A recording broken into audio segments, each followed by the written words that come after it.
Hello, dear wonderful people at Marotopia. We are Marc Romboy and Robert Barbice. with a brand new look. Yeah, I'm today not in my studio, and I'm a little bit crazy. I just came back from Mexico. So I'm still in this Mexico vibe. Oh, wow. So, first question already. How are you and how was your trip? My trip was magic, like this lamp.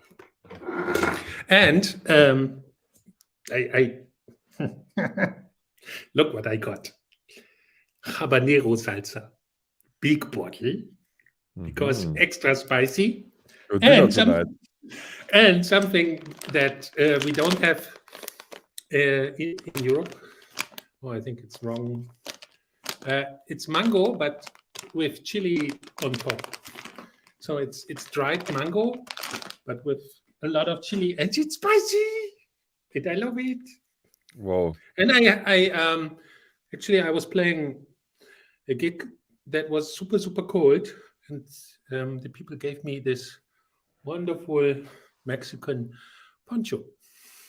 Nice. So, when did And you now go I have there? to wear it. Last week? Yes, last weekend. But I just came back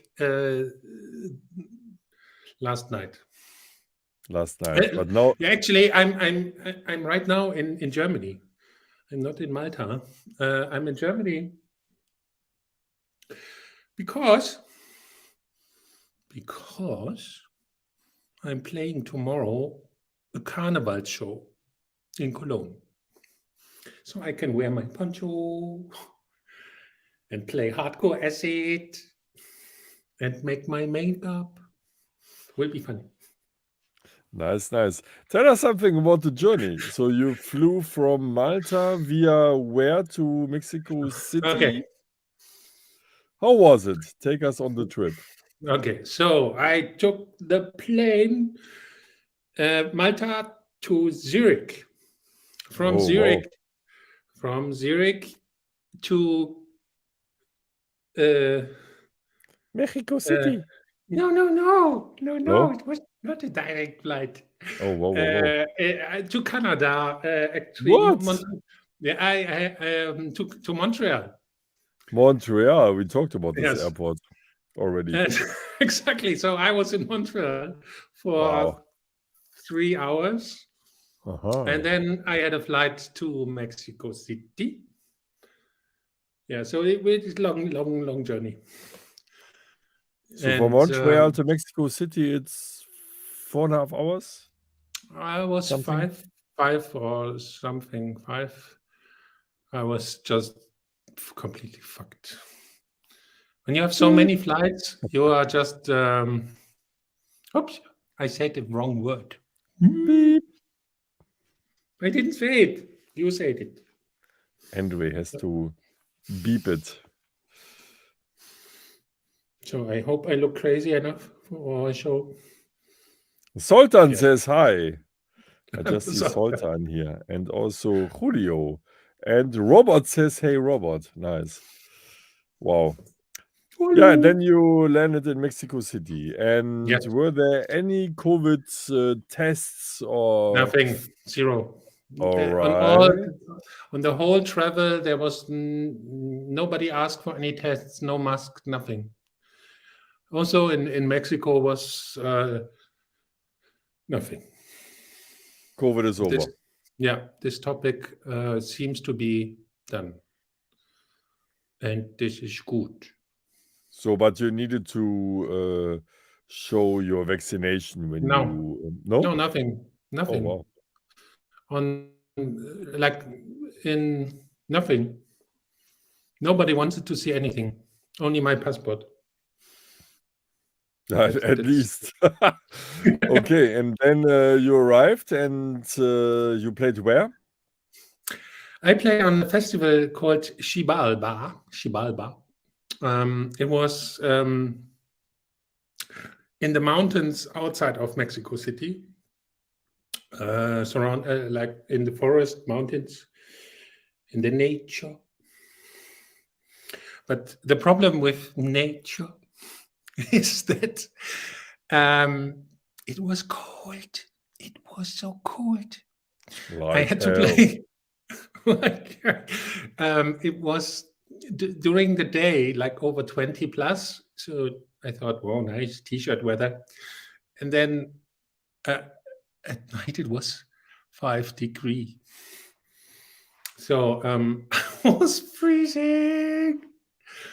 But the show was super nice. They gave me a 3-hour slot. So I could like make a really nice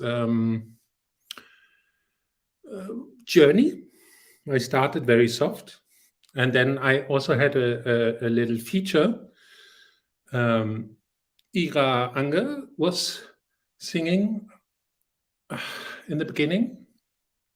Actually, Ira was, as Marc knows, on my second Systematic album, right? As a vocalist. So yeah, she was playing there as well with her husband. And we decided, why not do a little feature? And you know, I have a little video of this. Maybe our magical Andre can do something. You know the keyword, right? Let's press play.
Oh, nice. Actually, the sound system was amazing. They had a giant Function 1 mountain. It was nice. I saw a lot of CD players in the booth.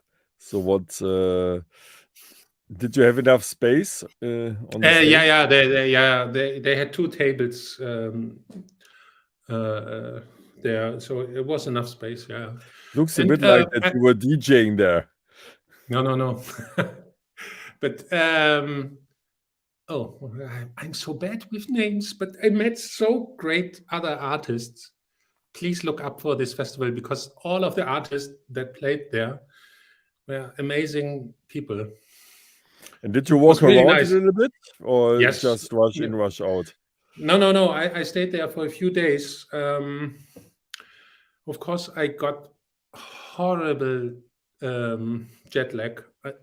I'm not used to this anymore, but I need to learn this. You will. I could only sleep like an hour and then wake up, and then sleep a half an hour and wake up. Like my body didn't like it. But no, I was walking around, but many, like all the people I knew told me, don't take your camera with you on the street. Don't use your mobile phone. People will rob you.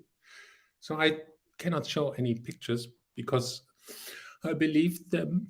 But actually, I was feeling safe, to be honest. You could have taken your iPhone and I was actually in a very nice area, Santa Fe. So it was safe. But next time, I'm going there back again in April, probably. I think I will use my camera. And yeah, but then it's good. I can It's show always good to be careful. Doesn't matter some. Yeah. whether you are in Mexico or in Germany or in Mongolia or in Australia. Doesn't matter.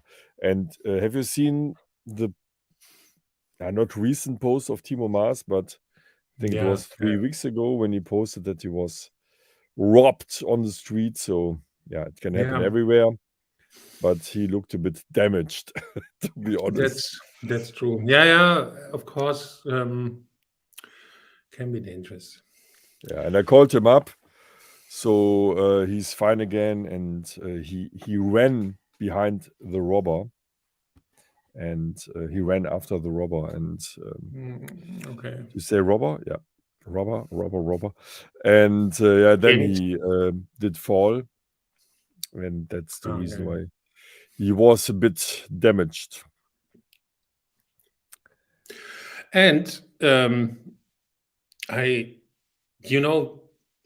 it was so cold on the stage, right?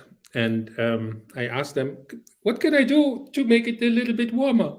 And they said, you need to drink mezcal. And I said, what is mezcal? And they gave me this drink. And it was a bit strange in the beginning. And later, my body started to be warm. But yeah, don't drink mezcal. Robert, I remember a story in Australia where where you played at a festival and you completely chilled. Yeah. Actually, so was it a good idea to drink mezcal? I had fun. Actually, it was I had fun. A little bit drunk, maybe. This stuff is very intense. No, it was funny. Okay. But I don't do it again. Okay, but you arrived yesterday, so you stayed a few days, right? Yes. And I was meeting people. Also, I met an old friend. He's called Siddhartha. And he plays many instruments and lives outside of Mexico City in a amazing village. Maybe I can show some pictures next time because I will meet him again. And he plays sitar. He's like a master in sitar. Here comes the thing. Julio, mezcal is good, he writes. And I know Julio, so he's from El Paso, Texas. So he knows our mezcal. So Julio, please tell us which brand, it's not an advertisement show, but which brand shall we watch out for? Please let us know. Let us know in the comments. And also to all of you. And yeah, interesting, but also nice to know that you returned back to Germany in a little weird state. Yeah, that's when you drink mezcal, you look like me and you start to be crazy. Yeah. I'm really looking forward to the next tracks you produce. Have you traveled? Oh, I'm really looking crazy. Marc, have you traveled last weekend? No, I was at home. I was still retiring from my live shows, and I enjoyed it. What did I do last weekend? Good question. I forgot already. I think I just relaxed. Very important. I think I just relaxed, which was really great. Yeah, I just relaxed. That's cool. Yeah, it's also necessary from time to time. Yeah, cool. And what's your next show? Tomorrow, tomorrow in Cologne. That's why I'm in my hotel room. You see my bed. This is my hotel room. Tomorrow is Carnival, the start of Carnival in Cologne, or in our region, or in this region. And I have a daytime show where I will wear makeup, have this wonderful poncho, and play really dark acid. So As that will Rob be funny. Acid. No, actually, I agreed to play two shows tomorrow. So during the daytime, I will do Barbage influenced with acid, and then during the night, it will be a 140 BPM Rob Acid in your face massacre. And I'm looking And forward. apropos Rob Acid, I have some news for you. Oh, okay, I'm hearing. The test pressings of your triple 12-inch album arrived, Mhm. and I tested them, Mhm. and they are good. They're really in a good Sounds. shape, and I confirmed them already to the pressing plant that they Mhm. can go ahead with the production. And for all Marotopians who are around already since the beginning of the year, who made this album project possible, let's cross fingers. So maybe we can have them out, the album out until mid of December or even before Christmas. So let's cross fingers. We don't know the exact timing, but everything is in progress now. And hopefully by mid of December, we So can release the album we all compiled and designed and discussed together at and I Marotopia in the beginning of the year. and I remastered all the classic Rob Acid tracks with my magic. Oh, with my magic. Yeah. And this is also something I really like about our Marotopia platform, because the Marotopians can interact with us. We are not a platform with giving you monologues. We want to hear your opinion, and we want to hear what you think. And this is why we made this album possible all together. And let me have a look. I think I had too Because much mezcal. yeah, no It problem. feels like something is in my body. Don't worry. Be happy. Exactly. And I cannot say it often enough. We have a wonderful Discord page, Oh, and the link great. will appear in our comments once again. So you are more than welcome to join our Discord server and become a Marotopian at Discord as well. And when you join us, you can, for example, post your picture with your cat On synthesizer. sitting on the modular system and Perfect. having a weird look, and a lot of other things. It's still very active. I'm super happy how it's going. It's a nice community, super cool people, a lot of knowledge, and True. very nice topics like gear talk, funny things, musical love. Always very curious to learn which music you are liking. Of course, events. Robert and I are posting where we are playing. And also, you can, of course, post where you are playing or which podcast you are making. And of course, maybe most important channel is this one. Welcome to Marotopia. And now I say hi to Michael. Yeah. And the link, I hope it's already in the comments. Is it? Let's have a look. Yeah. Yeah, it is. Wonderful. So you are more than welcome to join our Discord server. Yes, and come to my show because you have to. Just It's very, reminder. very, very true. All right. And tonight we have a guest. And I'm very happy that we could Yes. invite this wonderful person, wonderful artist, wonderful plug-in builder. And on our Discord, you could already learn how it is. So yeah, we have Alexkid in our show tonight. Yeah. Hi guys, do you hear me? Everything's fine. Still works. Yeah. We hear you Thanks for loud and having me. clear. Hello, Alex. How are you? Welcome. Hi guys. Good. I was listening to Robert's story about Mexico, and I have to say I felt jealous about all the chiles and and all the mezcala, which I actually do love. Okay. Then yeah. And I love chili. Actually, I'm growing Uh, chili at home. I But collect I bottles of hot sauce. I love them. Alex, when have you you did been to it. Mexico last time yourself? Last time was before COVID. It was nice because I was in Playa del Carmen, and Mhm. I was there for maybe a week. I also played in Ajijic in this really little, actually a place called La Mezcaleria, and it's in this really little place by a lake,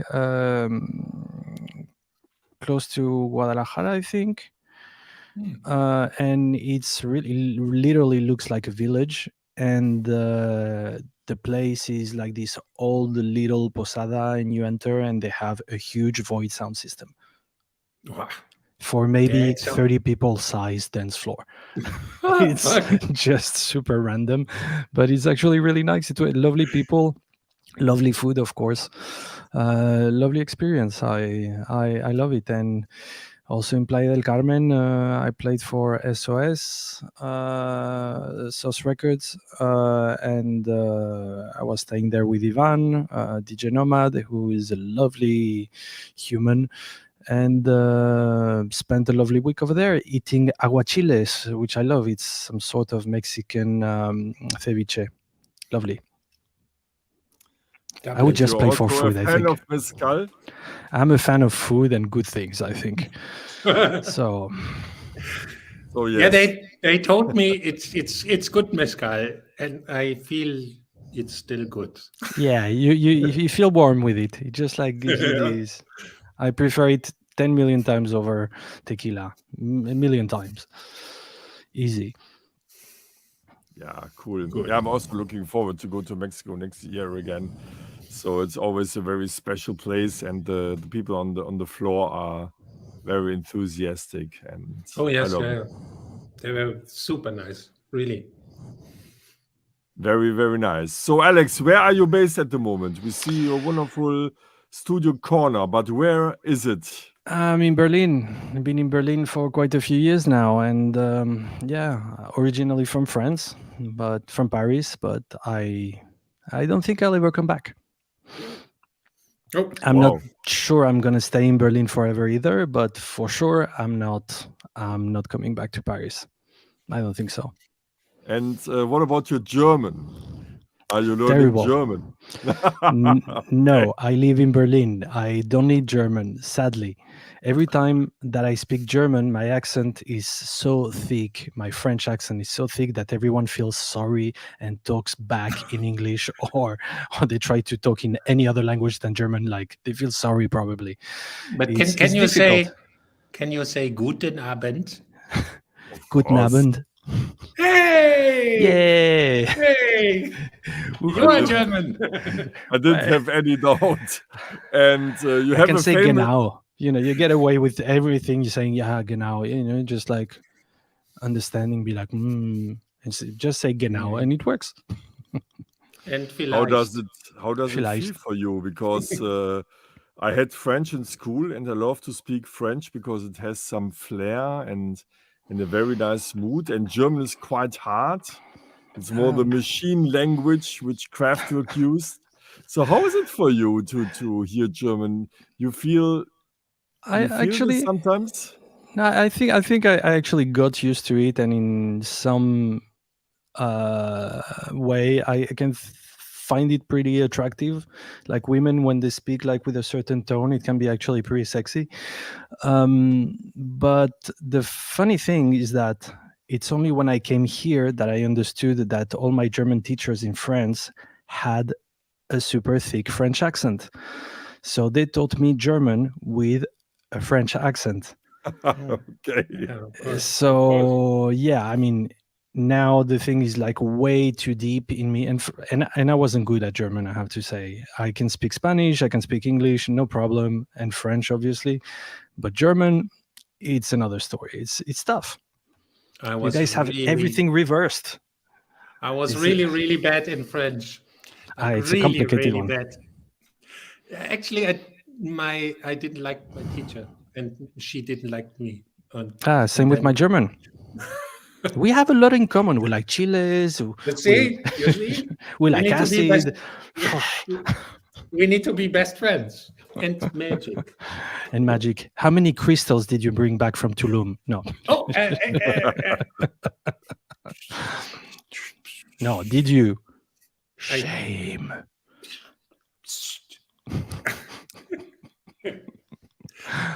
I think he met a shaman. That's maybe the answer to everything. He's a bit different tonight. It's the ayahuasca. No, or something yeah, like that. Yeah. Nobody knows. Nobody knows. All right, let's put the focus again on Alex, because he's our guest, and of course we are Exactly. curious to learn something about you. And it might be a typical boring question of music journalists, but I'm always very curious to hear the answer. So, how was your story with electronic music? When was your first encounter, and was there a certain moment where you explored it, electronic music? Well, I actually was in bands. I play guitar. And when I was maybe 16, 17, I had a band with my bass player was Greg Gauthier, who also happens to be a DJ in France. And he was already going out and going to raves, and he was telling me about all these crazy parties that were happening in the outskirts of Paris, where you would meet between the two columns of Place de la Nation, and you would just go hop on a bus that had a flyer on the door, and you wouldn't know where you were going. And they would take you to this abandoned place where there would be like a massive sound system and DJs from, I don't know, the Netherlands playing hardcore, and the very first time I went there, it was like a massive kick in the face. It was just like, wow, what is this?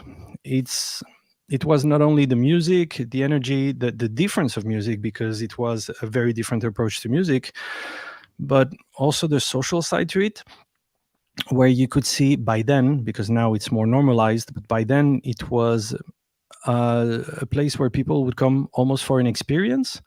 So you could see like people that were, I don't know, punks with models, and people in their 40s who just happened to know the cool things, and kids, and it was an amazing experience. Actually, my very first rave was a Mosinor. They used to make really cool parties in France, and it was amazing. And after that, I started really going into it. I started also going out on Thursdays to Laurent Garnier's party at Rex Club called Wake Up. And that's my entire education somehow, because Laurent Garnier would bring one Thursday he would bring Richie Houghton and Luke Slater, and the other Thursday he would bring Ron Trent and Chez Damier. And the next Thursday, Black Dog. So it was you had good amazing. Good education. Yeah, I mean, by then it was great. You would go to a club, you would see exactly the same people every Thursday. It's the real club thing, where people go on a regular basis. It was amazing. It was amazing. That must have been around 93, 94? 92. Oh, wow. Okay, cool. So we started the same time. Very good. Yeah, apparently. Yeah, so you went to these parties, and I have checked your biography on Discogs before we entered the show. And what came into my mind is that you didn't release on many different labels, which I find very sympathetic. I saw labels like Ovum and, of course, FCOM, a lot of FCOM, the label of Laurent Garnier. And what was the name of the other? Moran? Eric Morand, yeah. Eric Moran, right? And how did you find them? Was it via the party at Rex Club? Well, actually, yes. This is exactly how it happened. It's like I used to go and I met Laurent and we knew people in common and I was there very often. He would actually sometimes like take me back home because he was on the way. I was on the way to his house. He was living in the 18th district and I was living in the 9th. So actually, sometimes I was even taking care of some of the artists to walk them through Paris because they were in the hotel in my street. So there's a lot of coincidence in there. But there's also I don't know, I started making music and one day I mean, of course, F Communications, I mean, first there was Fnac, then the Fnac Music Dance Division, and then when they stopped they did F Communications. And about 2 years in, I gave a tape to Laurent, literally like a cassette, not even a DAT, like a tape. By then it was common, it wasn't something for hipsters. So I gave him a track because I was like, I don't know, I was really into drum and bass by then, and I knew that Laurent also was into drum and bass. And I gave him this tape with something that I was like, I'm not completely sure of the beat. And the week after, he's like, oh my god, I want to sign this. And I'm like, yeah, well, you know what? I actually erased the beat. He's like, that was a demo and I wasn't happy with it. So he's like, but do you have a master? And I'm like, yeah, I do, but I have a master on DAT, but it's pretty much what's on the tape. He's like, oh, okay, well, we'll release it like that. Just do more tracks. And that's what happened. I signed my first EP in 97 with F Communications. Wow.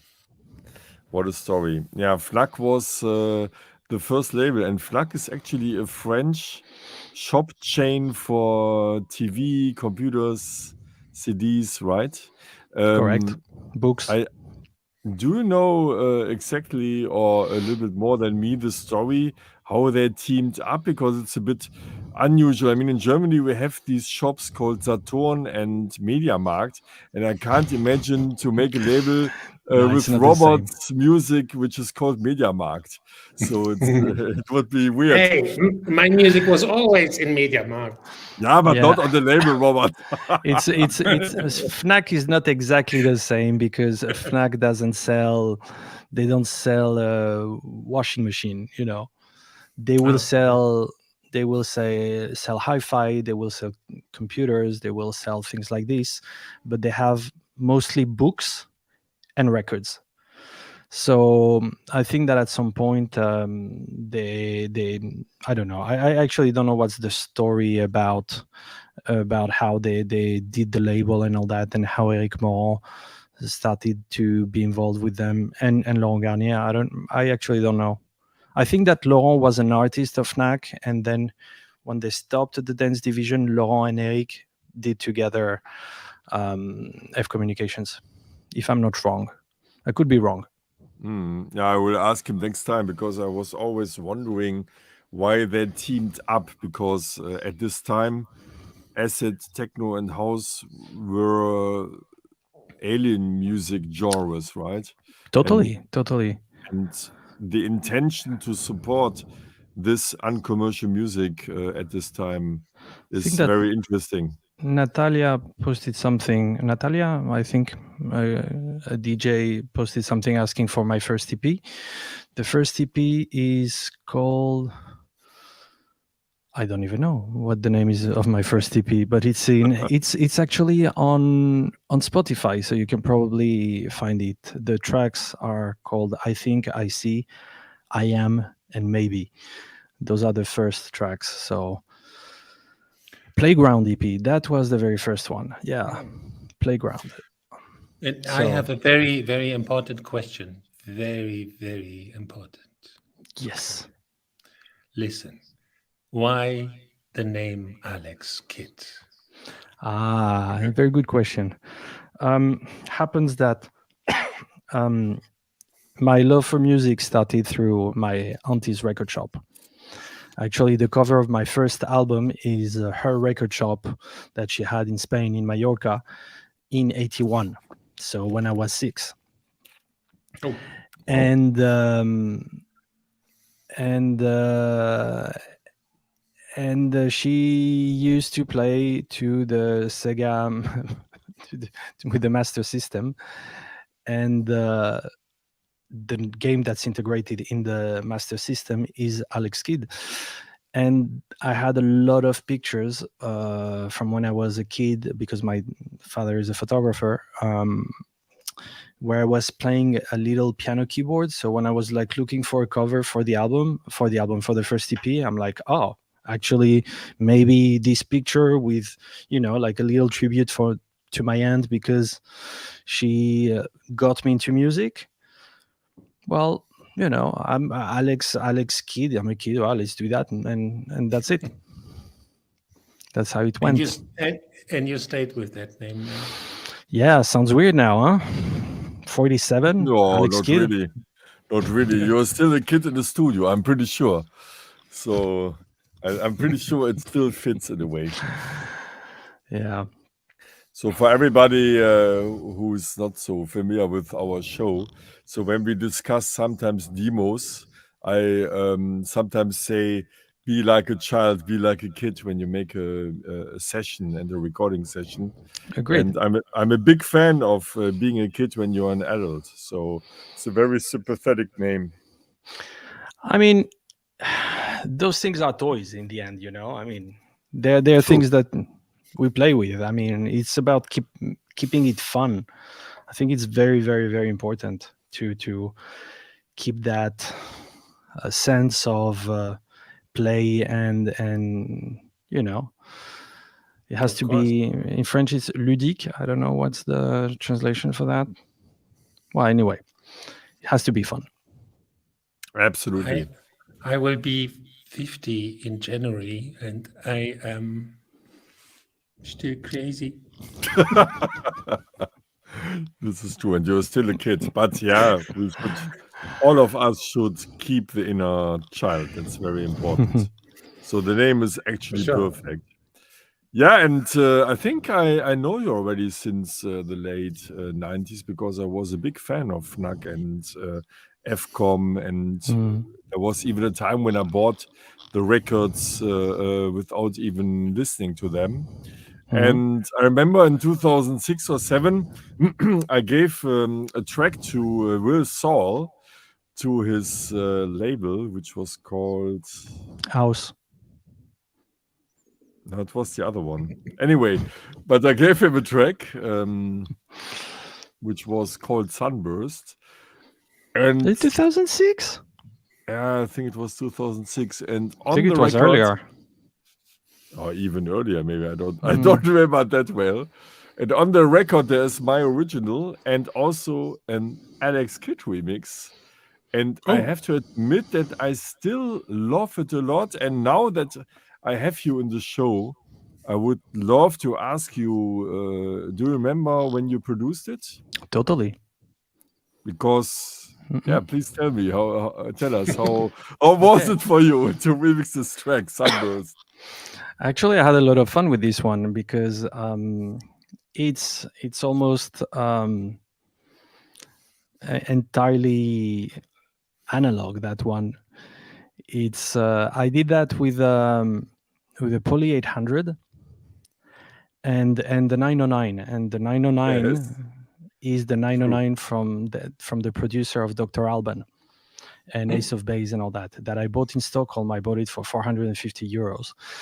Wow. Yeah. It was in not such great conditions, but I mean, 450 euros. Even by then, it was like, whoa, I'm buying this right now.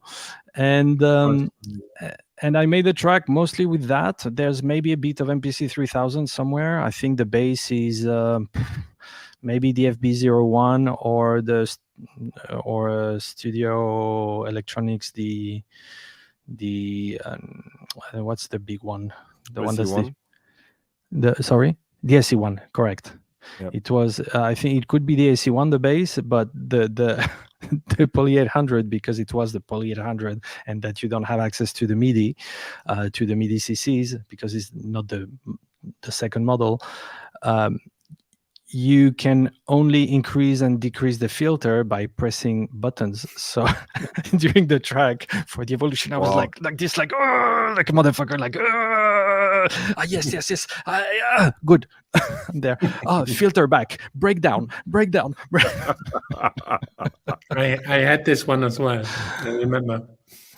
Yeah, it's a lovely piece of gear, actually. Hands on. Yeah. And then there is this chord sound. That's the Poly 800. That's the Poly 800. Wow, Yeah, I loved it. I still love it. Really good remix. Thanks. Thanks. And the label was called damn. Wasn't it? I'm pretty sure it was ours. Yes, was it? I think so. I forgot it. Yeah. Anyway, it was Will's Falls label. You did a remix for me. I did a remix for you, and which is always the best. The swap deal. It's always it was fun. It was good times. Good times, really. Yeah, and remixing your track was a lot of fun as well.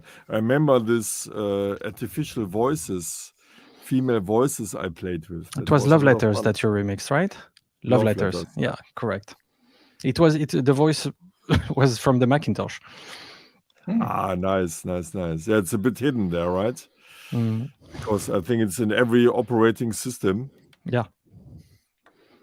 Simple Records, yeah. Simple, not house. Simple. Yeah. Andre knows everything. Andre knows everything, yeah. That was fun times. Still available on Spotify and Beatport. It's still playable, still up to date. Yeah. Actually, my wife listened to it the other day and she's like, "When did you do that?" And I'm like, "Wow, early 2000." She's like, "Really? It sounds really good." It's like, good job. Yeah, and then I saw in your discography that we made records together with a common friend, Rodriguez Jr. That's something I didn't know, so I just learned it when I checked your discography. Olivier, he's an old friend. Really? How did you meet him? Well, he was half of the youngsters on F Communications. So we were, of course, hanging out, and I mean, he's a lovely human. So we also made we made like a full album together with his wife, Lisette Alea, who was singing on my most successful tracks, she. I mean, we did like a full album of some sort of electronic R&B, pop, and sadly it never got released. Oh, what? Yeah. I'll send you a link. Please. It's good. It's actually pretty good. I'm very frustrated about this. How can this happen? I know, and it's very frustrating. Very, very, very frustrating. Spent a lot of time. We spent a year producing. It's crazy amount of time. But hey, they fell in love and now they have a kid and they're married and it's fantastic. So, everything has a beautiful ending. Yeah, it's a good ending indeed. But what a pity. So maybe one day in the future it will be released. Yeah, then I also saw that you released tracks on Ovum, the label of our wonderful mate Josh Wink. another Indeed. great person in the music business. And I don't remember the name of the track, but it came out like 6-7 years ago, and I think you used in this track already one of your first plugins. Yeah. Can you please help me, because I played it 1 million times. Could be the track will be called For Josh, actually, I think, or Avocado EP. Avocado EP was the name of the EP. I can't remember the name of the tracks, but one track is called For Josh, that's for sure, because I kept it on purpose for him. He's I love this guy. He's I love him. I spent The time with him in track- Philadelphia. The track has a randomized Yeah. sequence. It was a mix of my very, very early plugins and early versions of them, and MIDI filters from Ableton, like scale or some things like this. Yeah, probably adding like some sort of arpeggio on top of the sequencer. I can't remember exactly what I did, but I know that it was not only my plugin. Mm-mm. I don't remember the track name, but I played it so many times. But what does it mean, plugins? You wrote like code? Or I mean, they're what kind of patches. plugins? They're not plugins. Thing is that I started learning Max for Live maybe about 15, 16 years ago. Okay. I bought like a Monomy, and the only way to communicate with the Monomy was through Max. Mhm. And there were a lot of patches, plugins, patches for the Monomy that were available, and I realized that they were not exactly working the way I wanted. And I realized that all this was open source and that you could open it and check, and so it happens that Max by then Max MSP is a program software that was developed by IRCAM in France, and IRCAM happens to be in Paris. So I had the tour canceled. And suddenly I've got like 2 weeks where I've got nothing planned, and I'm like, I'm going to learn something. And there was like beginner's course at IRCAM for Max, and I subscribed, and I thought that I would not understand anything. And at the end of the week, I was one of the very few that still somehow understood what was going on. Teachers were not very good teachers in the way they were communicating. They were really nerdy and applying it the way they know. But it's really what Max brought me was like this, wow, this vision of things you can do and how you can hack your software or do the things you want. But still, by then it was difficult because it wasn't integrated in Ableton. It was something that was out, and you needed still to interface with your DAW, and it was a bit complicated to have different programs communicating between them. You needed to make virtual ports, virtual inputs, virtual outputs, and it was not so cool. So I stopped doing it. Yeah. Actually, I remember the first beta version of Ableton was a Max MSP patch. Correct. Yeah. Because I got it, and I was experimenting with this back then. Yeah. It's a Max patch, so it goes a long way. It's totally crazy. You can do amazing things, and when Ableton bought Cycling 74, that are the developers of Max, and they integrated it within Ableton, then suddenly it's just like, wow, now it makes sense. I can take my audio, I can take my MIDI, and I can do whatever I want. And I'm a big fan of polyrhythms. So this is one of the things that I like actually about Ableton, is that you can resize everything the way you want in a very simple way, very quickly, When I was programming the 303, I was always going for odd amount of steps in order to have polyrhythms being created. But one thing that was always bothering me, and that's something that Max somehow brought to my mind, is that we, even if we don't realize it, we work within certain constraints in music, and Max can break those things. So I realized that a lot of the tools that we have like a very fixed and rigid architecture, and it's difficult to come out True. of that. Mhm. And Max can allow you to break that. And the thing is that I've been producing for a long time, and every time I make music, I think it's shit. I'm like, I'm bored of that. This bass line, I've done it 10 times. Yeah. I'm always using the same keys. I'm always using the same chords, same harmonies. So what I try to do is to find ways to put myself out of my comfort zone. Mhm. And my first patches were made for that.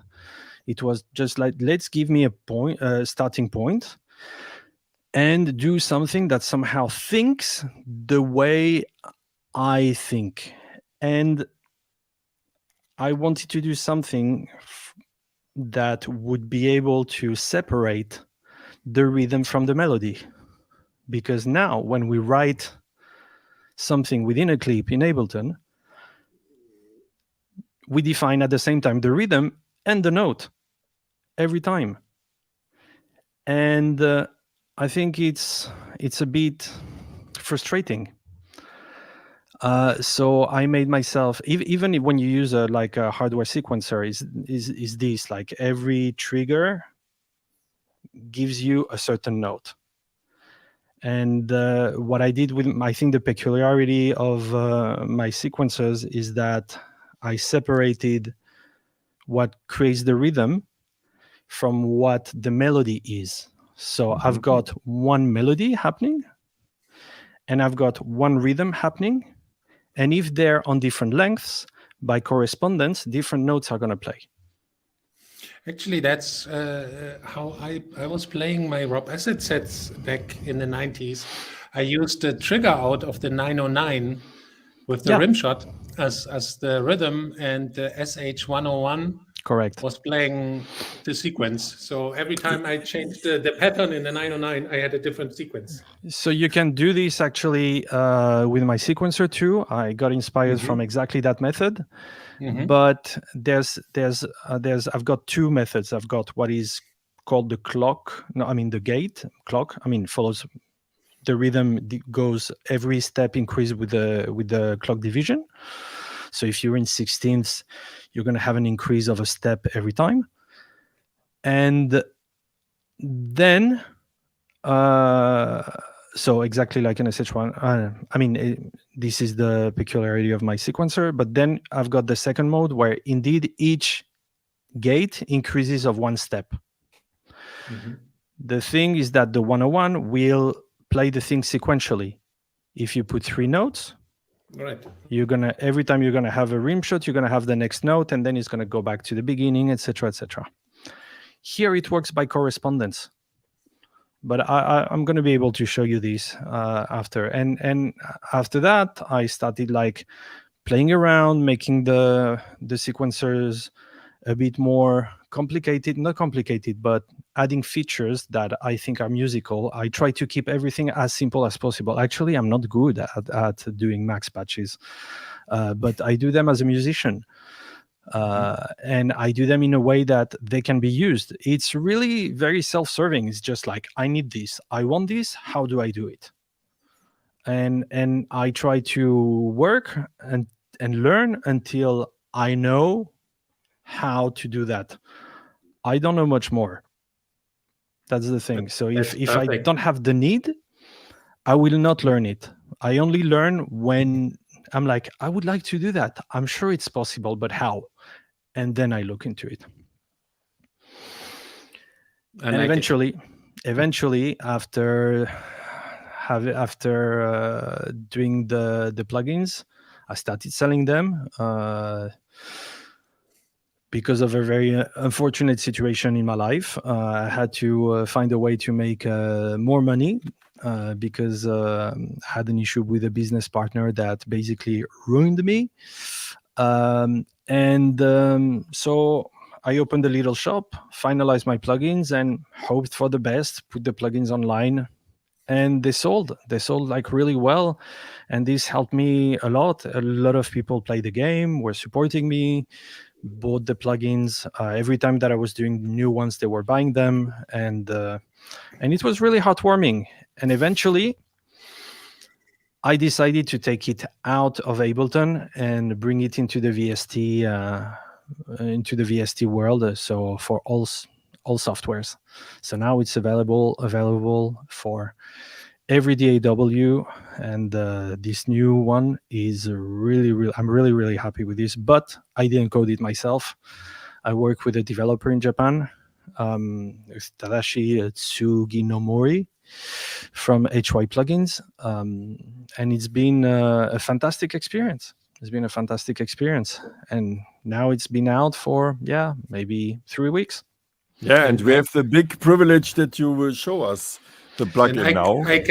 I can use it in my Logic because I'm a Logic user. You can use it in your Logic. So everything is good now. And I remember the name of the track. The track is called The Dope.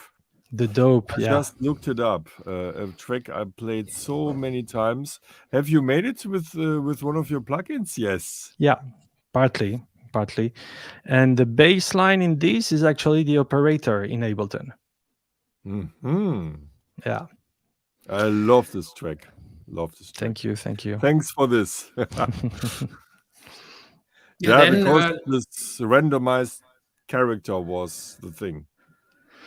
Yeah, I don't know if you guys know this. I think I had a big influence on that track from Minilog, from a track called Elephant's Parade. It's nowhere as good as his track. But I think that when there's like this breakdown where he's got like this FM synthesis that goes all over the place, and this really weird sequence happening with ratcheting and all that is absolutely beautiful. It's really finding beauty in the sequence and in the machines, and I'm fascinated by that. Yeah, everyone is triggered by somebody else. That's normal. Of so course. Don't worry, your track is great as well. Thank you. Okay. Before you start the demo, to all the Marotopians, you have the wonderful opinion, the wonderful occasion, not opinion, to ask Alex whatever you want to ask. So while he's now showing us his latest release, feel free to write in the comments what you would like to know from him. Don't hesitate. Yeah, I see that there's already some beef. There is some beef already, like talking about operator. Like Natalie is like, what? That basic synth? And Stuart is saying it's not basic. Yeah. So ask what you want to ask, and then after the demonstration, we can go through the questions. Yes, ask me anything. I will try to answer. Okay, so please show us your latest release now. My latest release, the plugin. I mean, your plugin. Okay, no questions. Good. I don't like to answer too much. So they will come. Okay. They will come. I'm gonna share my screen, and actually let's do something. Let's try to do some acid. Oh. Why not? I heard the right word. Rami's there. Rumster Sharma. Rami. Our friend. Big up, Rami. Hey, greetings to friends.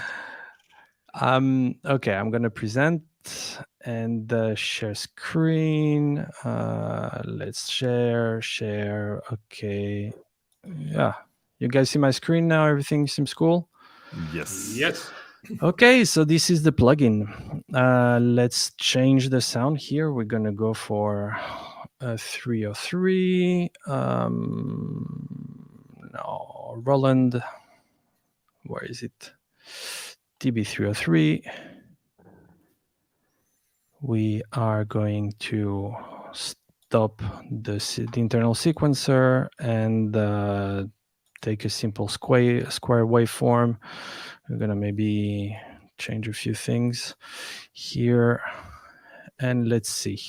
So what I do is that, first of all, in Ableton, what I need to do, because it's not as simple as Logic where you just insert MIDI plugins.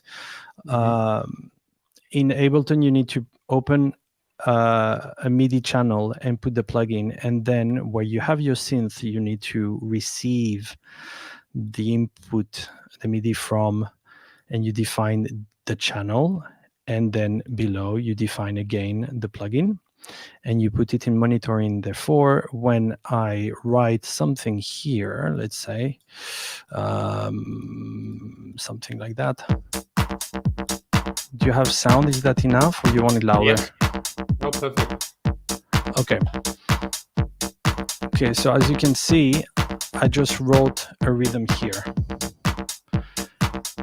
So this is the part where actually I have like a TR-909. It's based on 16 steps, and each step defines where the sound is going to be triggered. And here I've got the melody that's on a separate line. Actually, what I'm going to do is I'm going to select a scale. I'm going to select something simple like a minor pentatonic. And I'm going to re-randomize. So I'm not even trying to write anything. I'm just really clicking random here. So every time that I want to have something else, I can just simply add it by adding a lane. So I've got like a lane of length that will define the length of the step. Chance, so the probability of play. So if I'm at 50%, there's a chance out of 2 that the gate will be triggered. This is if you want to add sometimes like some extra notes that appear now and then. Let's say I'm gonna, just like these last 2. So these last 2 notes, because they have a chance of around 50%, there's a chance that they will play, but also a chance that they won't. So let's see how it goes.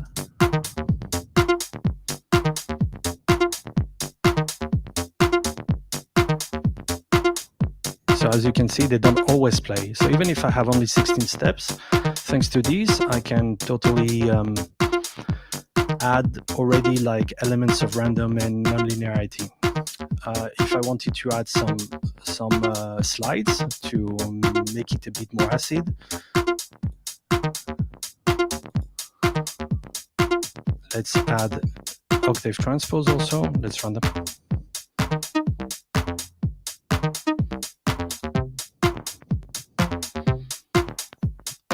So you can add like all these different movements, but what is really interesting is that you actually can change the lengths of each channel, and this is where it becomes a bit more complex. If I were to keep this in 16 steps, I mean the pitch in 16 steps, but maybe the rhythm in 7 steps, we would have something like this. So as you can see, we still understand that there's the same melody behind, but it's not always triggered the same way because the pattern, the rhythm pattern, is shifting every time. So each parameter lane can have its own length. So we can really, let's say, change the length lane, the lane length of the glides. We can change also the length of the steps. Maybe I'm going to reduce these to, I don't know, I'm going to put it on the chance lane in 8 steps and some notes, maybe 9, to make it odd. And let's see how it goes.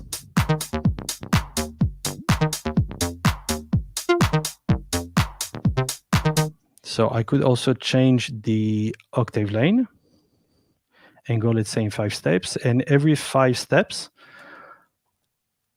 I'm going to have a change in the octave transposition.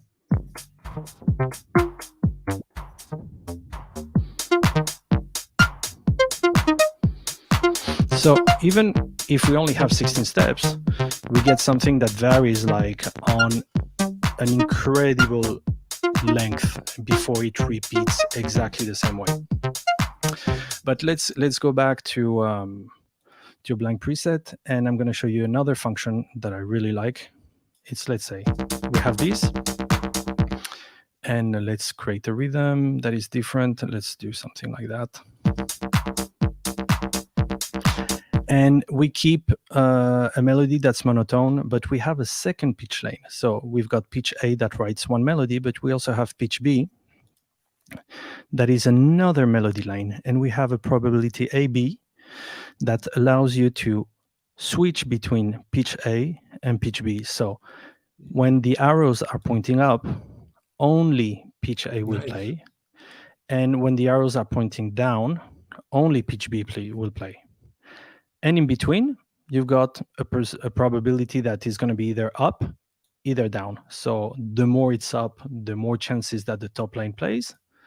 The more it's down, the more chances that the bottom row plays. So we can force certain things. So I can say that the last two notes, actually. Amazing. And I can change the length here. So if I'm in 7, let's say, those two notes will change according to the position of the sequencer on that pitch B lane.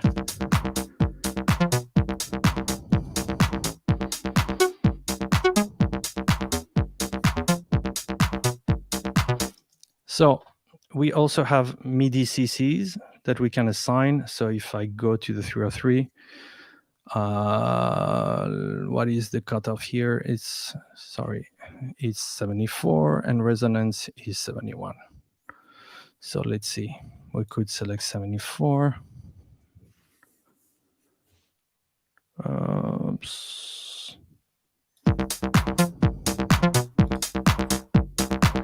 Wait, I think I opened the wrong one.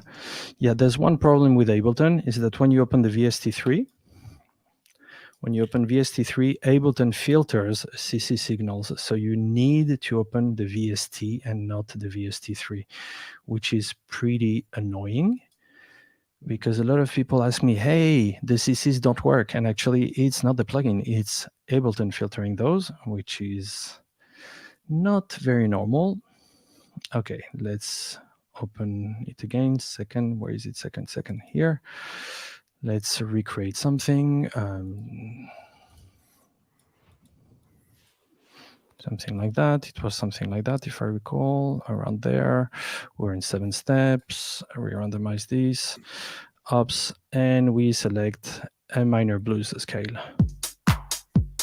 And of course, I need to reroute it again. So input from second and back. Logic Audio, guys. Logic. Oh, Ableton.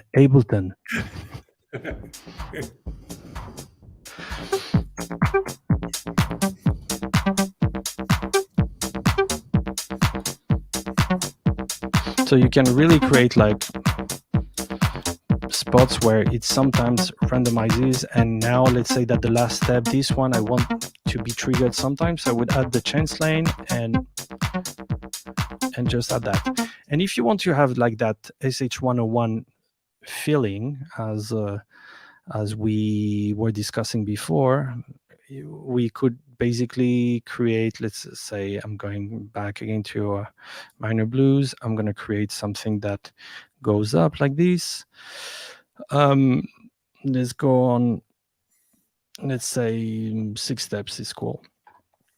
And now I'm going to create a line. How many have? 3, 6, 7, 8, 9, 10. That should go. We switch to gate. And now every time that there's a gate value set in the gate lane, all the other lanes will increase of 1 step. That's the way how I created my many Rob Asset tracks. Many. Now you showed the secret. Yeah, now you can do it. Everybody can in your laptop. Yes. And now let's assign the filters. Values, it was 74, I think. Where are we? 74. There we are. Randomize. And as we can see, the filter gets automated. And we're going to do the same thing with the resonance. And the good thing is that we can really define the amount of steps. If we don't want it to have it like on 16 steps, we can really have it on less. And we can create like some sort of curves. We can create really different. We can almost think about it like in a mathematical manner. We can say, hey, I want this in 16, so the rhythm repeats in a normal way, in a way that everyone understands, but then everything else can switch.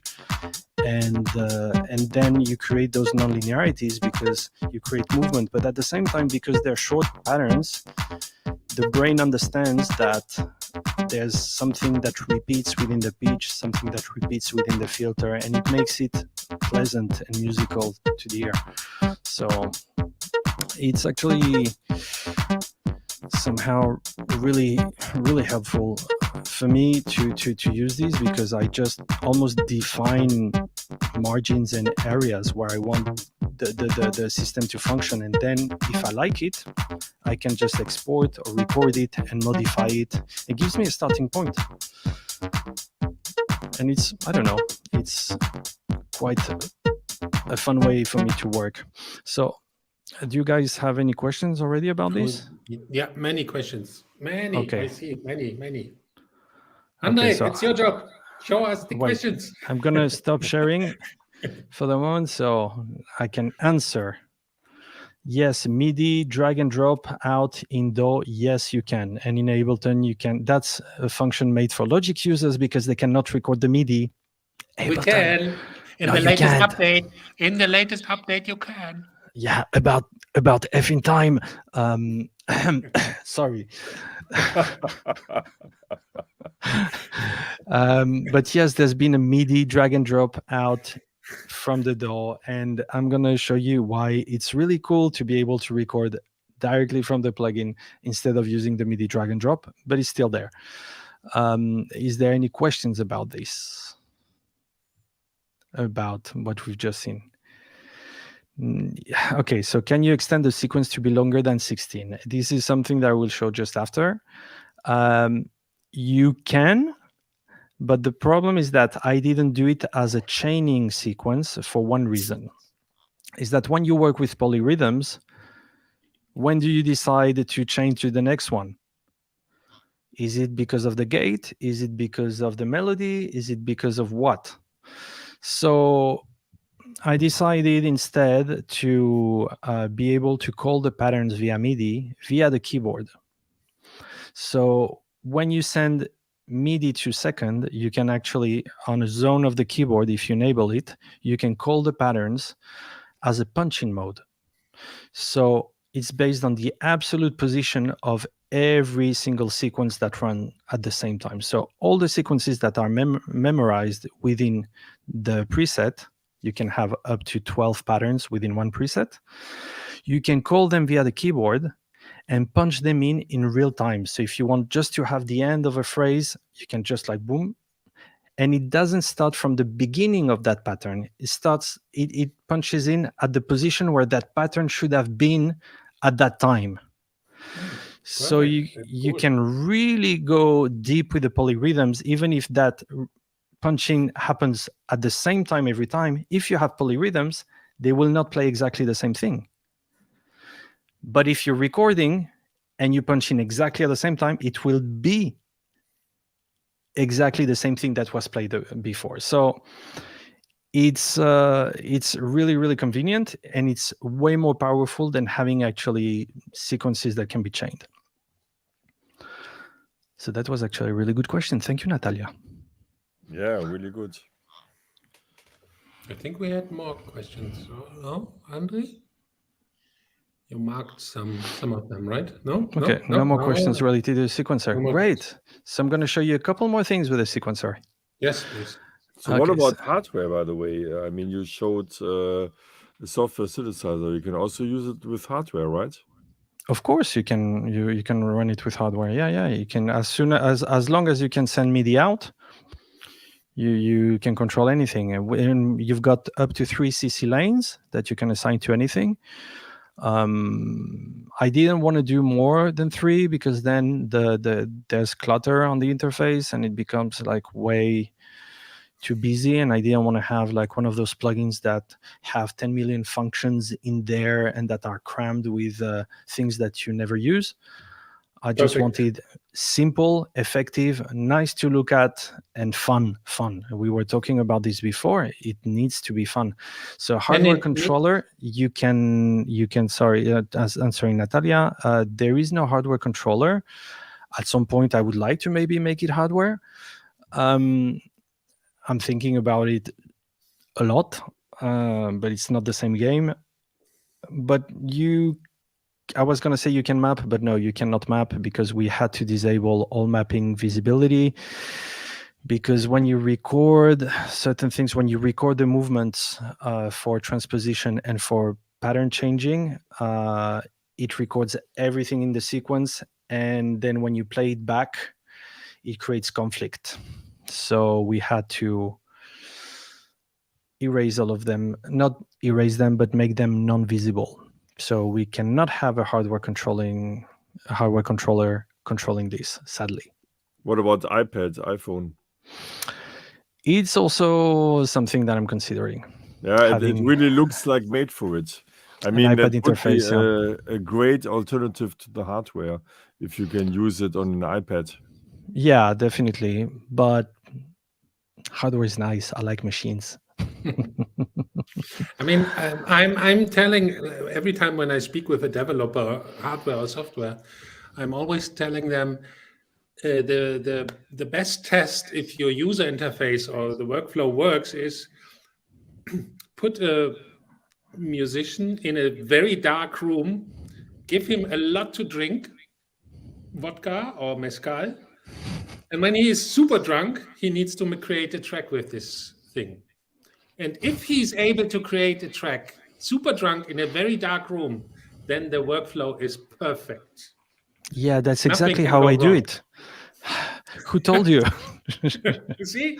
Okay, somebody understands my wish. Perfect. Yeah, no, I think that for me it has to be really like if I can use it without opening the manual, that's great. It could be able to toggle CC between 2 values as for the pitch AB. Yeah, it's true. It could be definitely cool, but then again, it's cluttering interface, etc.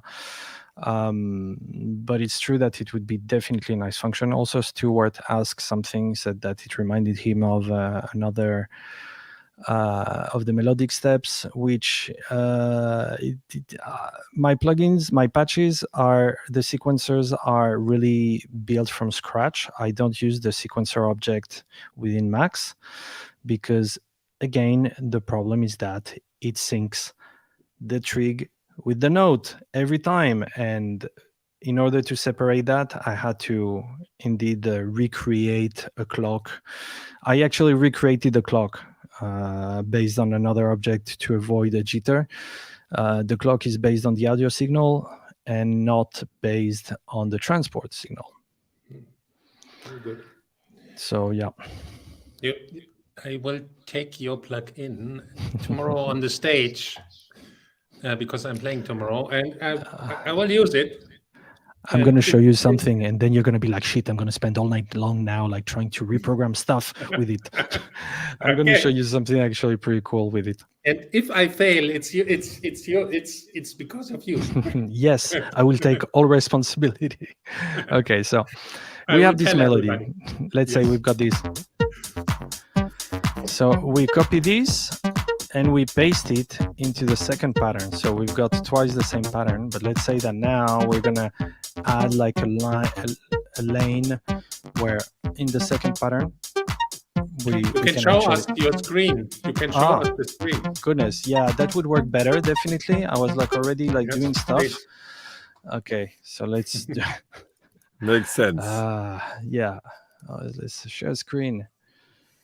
Brain fail. Okay, share. Let's go back. Okay, so I was saying you've got this pattern here, you copy it, pattern 1 copies, and then on pattern 2, I paste. So if I switch to pattern 2, I've got exactly the same thing. And let's say I'm gonna, just because I'm lazy and I don't want to change all the steps, I'm reducing the octave lane to 2, and I just transpose of 1. So this is an octave above than the previous pattern. Actually, let's make it a bit more fun, and we put it 3 steps, and one of them is on the same octave.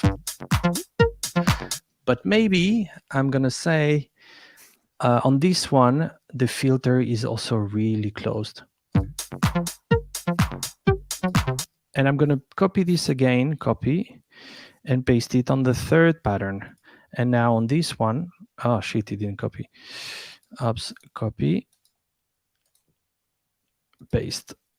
Now, okay, and this one is actually going low, but filter open.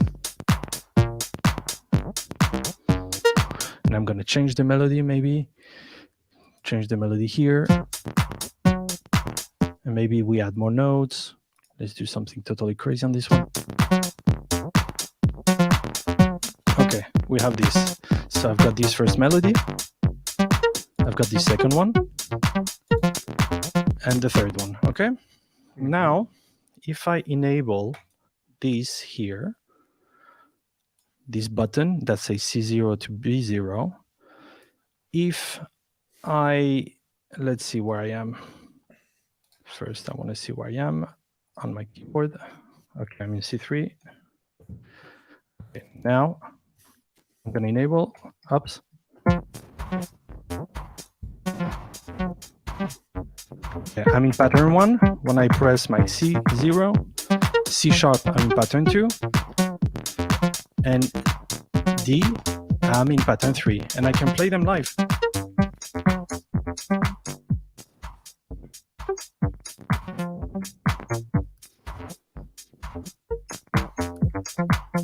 And I could totally program something absolutely random in a clip that could be like, okay, I'm changing here, then I'm going to this one, and then to pattern 3 here.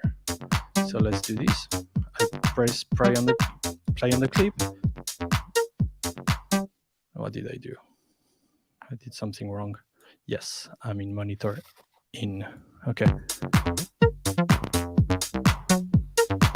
And you can see that my clip automatically plays my change of patterns. I actually could record it live. Let's do this.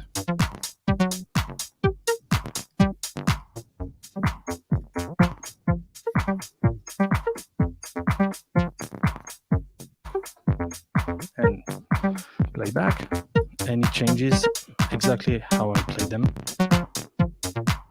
And you can do this also with the transpose. And transpose, you can transpose before scale or after scale, which means before scale is that the scale will be forced after the transposition. So it's not going to be a pure transpose, but it's going to be like a change in degree.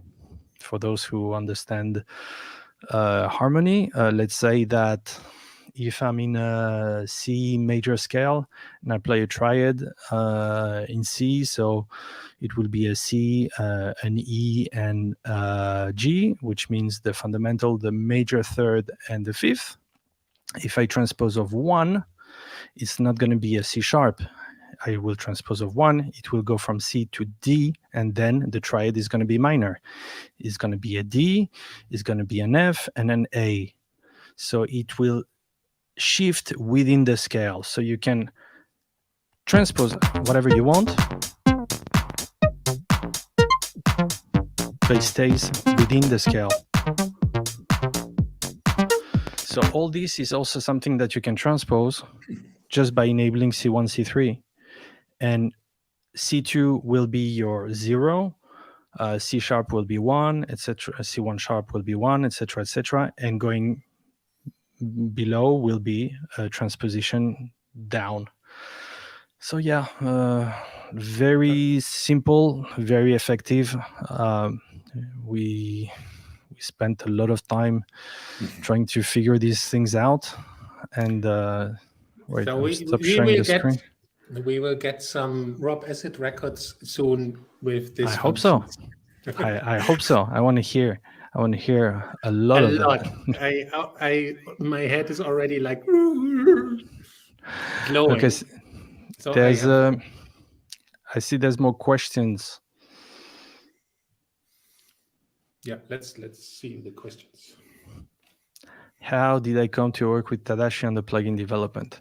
Well, after hunting for a developer and asking for quotes, etc., and started working with someone, that was great, but eventually he was too busy and he couldn't keep on developing.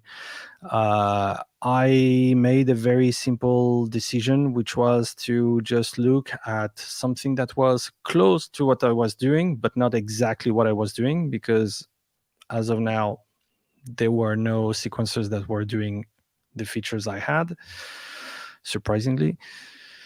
And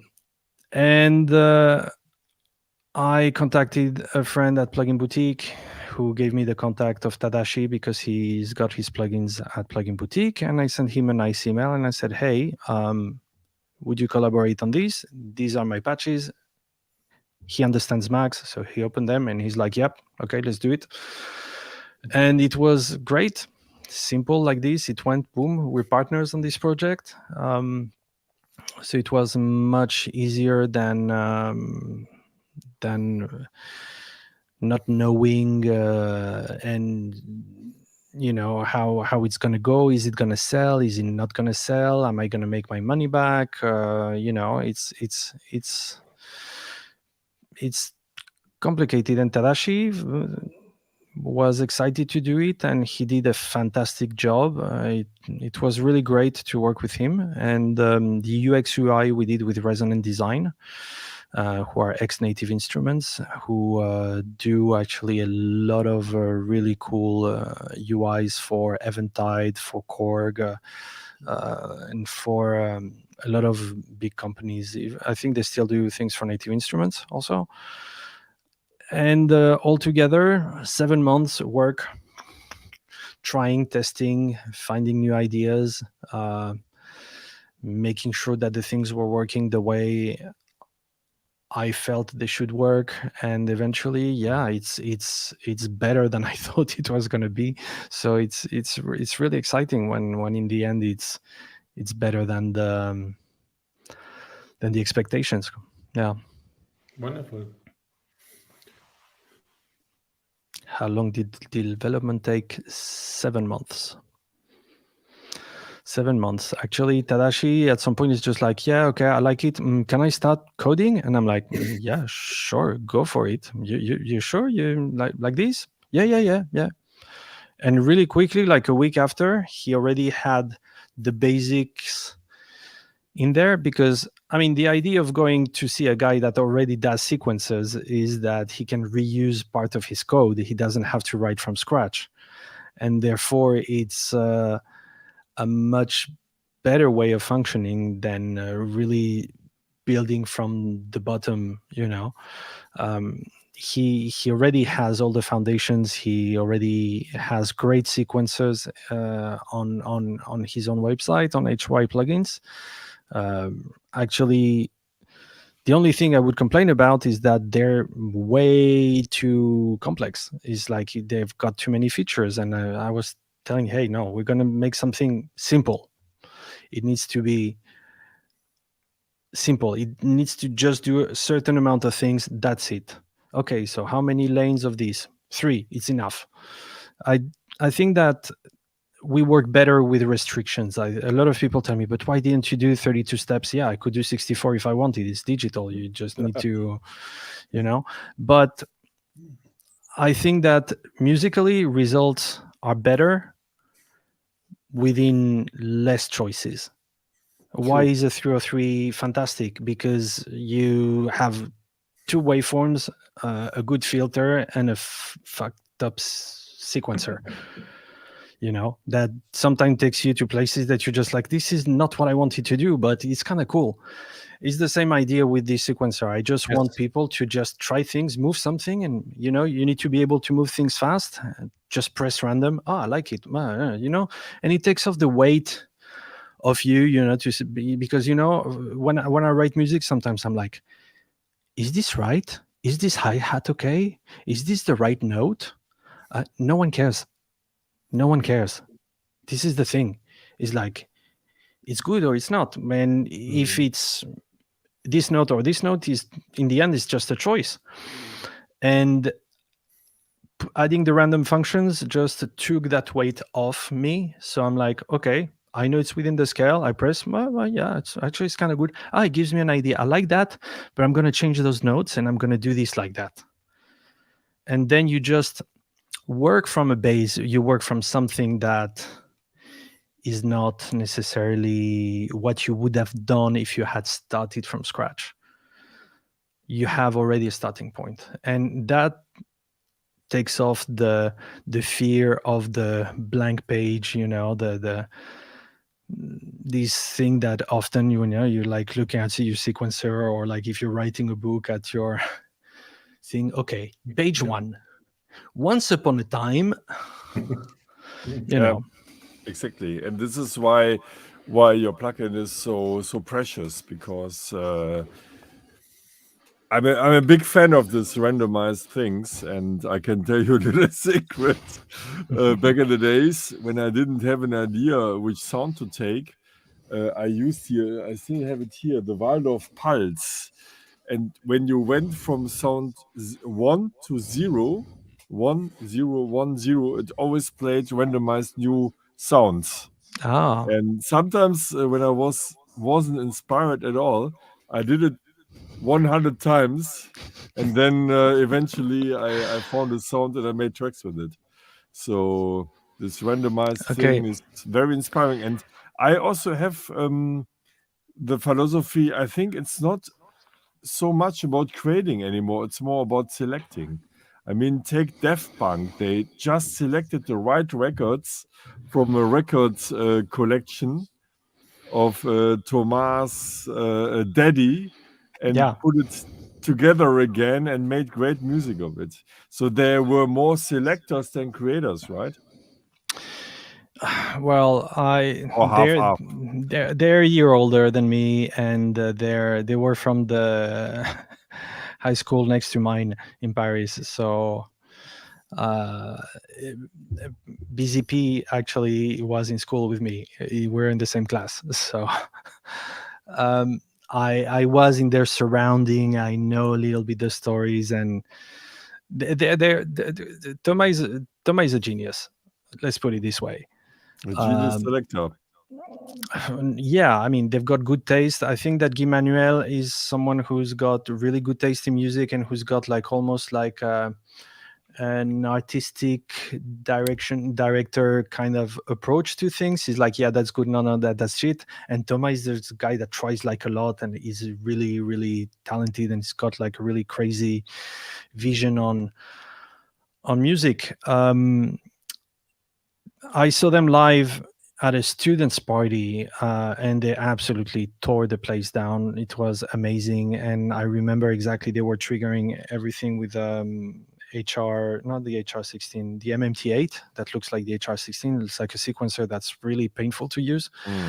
And they were unplugging machines, the MIDIs, to plug it to other machines that they had on stage, depending on the song they were using, and replugging them in like this little Mackie 12-channel mixer, and just like really being punk, like, okay, sound, let's bring it in, So one was taking care of the sequences, and the other one was taking care more of the evolution with the synths, and it was really fantastic to see them work that way. And the energy was really rock and roll, So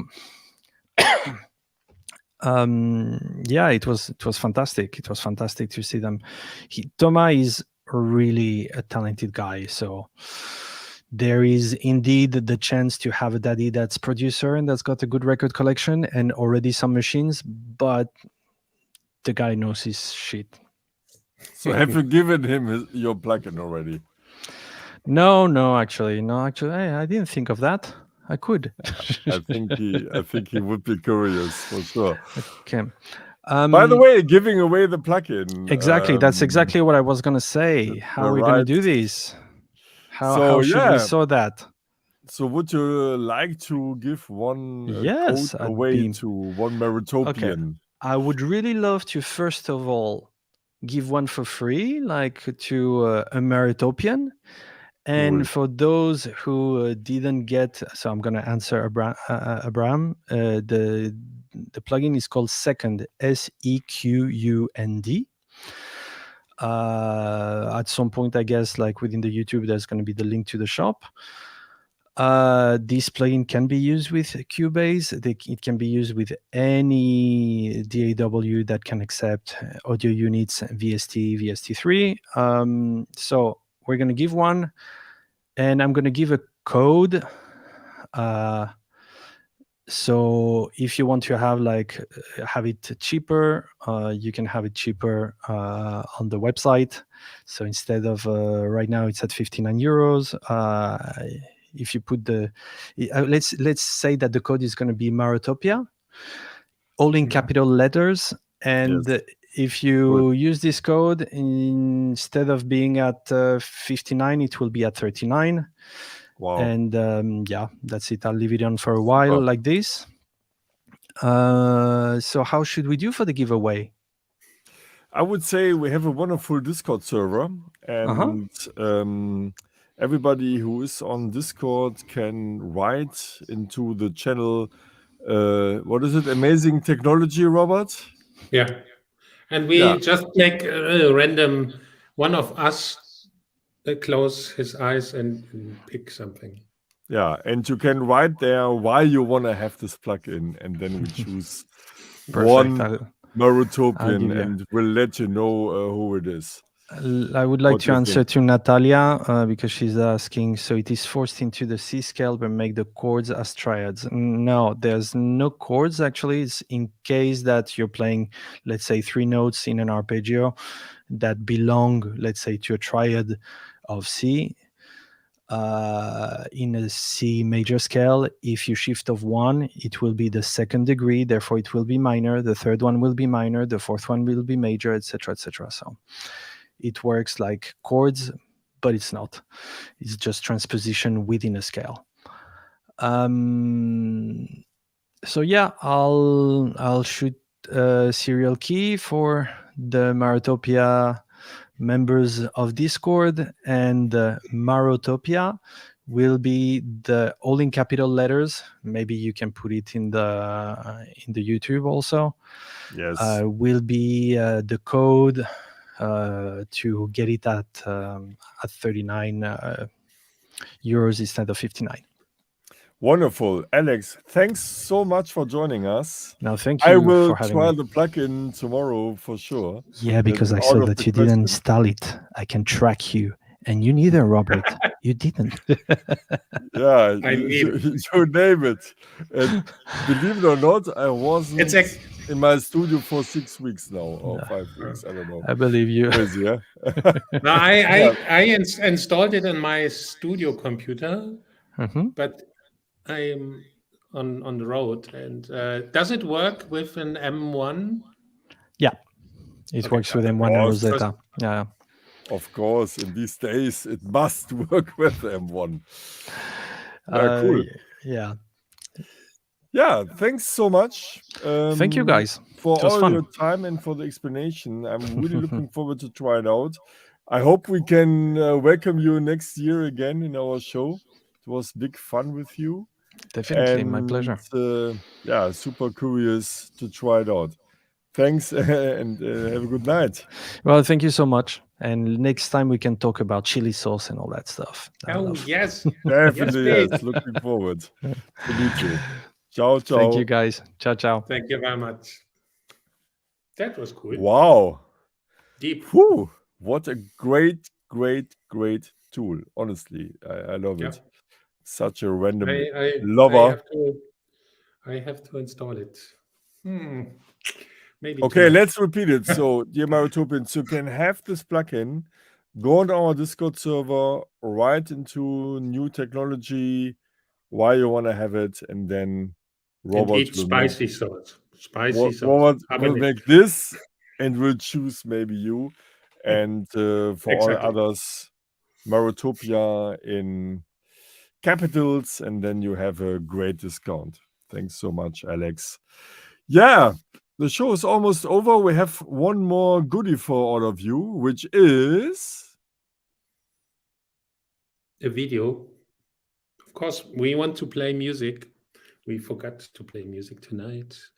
But now you will hear Robert Romance by Robert Barbich.